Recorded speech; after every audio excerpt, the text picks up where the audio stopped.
They called her plain, they called her boring. Nobody at the table ever imagined she was the reason the lights on the strip stayed on. Bernadette Hale had married James Carrington 5 years ago, back when he still looked at her like she mattered. She kept her fortune quiet even from him, not out of distrust exactly, just out of habit, a lesson her father had drilled into her before he died and left her the deed to the Golden Mirage, the largest casino resort in Las Vegas. She wanted just once to be loved for herself. So she stayed Bernadette from housekeeping-adjacent obscurity, modest apartment, a part-time job at a boutique, comfortable but unremarkable. James never asked many questions. She used to think that was trust. She was wrong. The first cracks were quiet. Late nights he called work, a perfume that wasn't hers on his collar. And then Vivian Ashworth, a hotel heiress in her own right, sharp-eyed and glamorous, who'd taken a sudden, pointed interest in poor, sweet James, always finding a reason to touch his arm at parties Bernadette wasn't invited to. Nobody blamed James. If anything, their circle seemed to root for it. He deserves someone who can actually keep up with him, Bernadette's own sister-in-law said once, not unkindly, just certain. Bernadette's lovely, but let's be honest, she was never going to be enough for a man like that. Vivian made no effort to hide it after a while. She'd learned Bernadette worked retail and decided that made her irrelevant, an obstacle to be waited out rather than an equal to be feared. She started attending James's work dinners on his arm instead of Bernadette's, laughing a little too loudly, staking her claim in front of anyone who'd notice. Bernadette noticed everything. She said nothing yet. It came to a head at the Golden Mirage itself, of all places, during the resort's biggest quarterly gala, an event Bernadette had quietly funded and never once attended as anything but a shadow. James brought Vivian as his date that night, telling people at the table Bernadette was an old family friend who tagged along. Vivian didn't bother lowering her voice. "I really don't understand why you stayed married so long," Vivian said, swirling her champagne, looking Bernadette over like an appraisal that had come back low. "James deserves someone who fits this world. No offense, but you clearly don't belong in a room like this." Bernadette set her glass down carefully.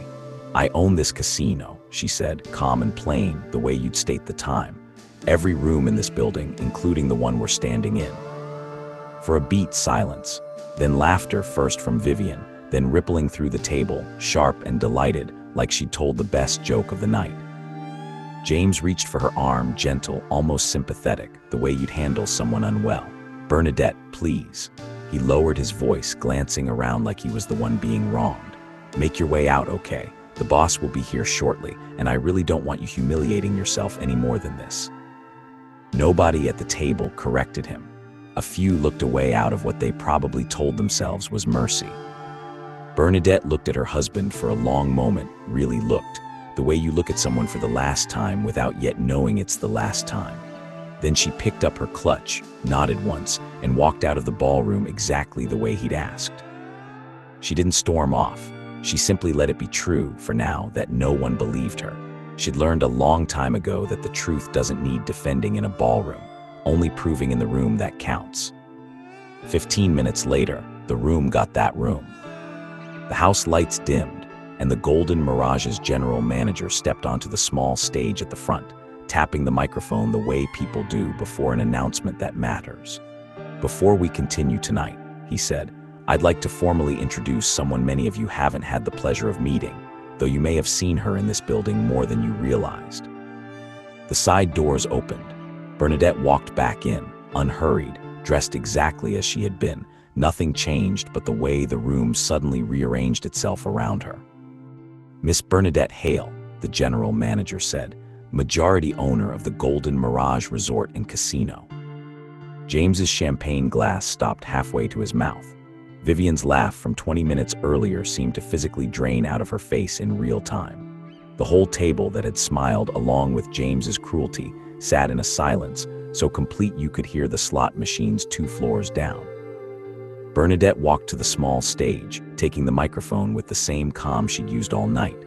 "James asked me to make my way out earlier," she said, looking directly at him now, "because the boss would be here shortly." A pause, letting it land. "I believe I already told him who the boss was. He just didn't care to believe it." Nobody laughed this time. The rest happened quickly and without much drama because Bernadette had never needed drama to win, only the truth delivered once correctly.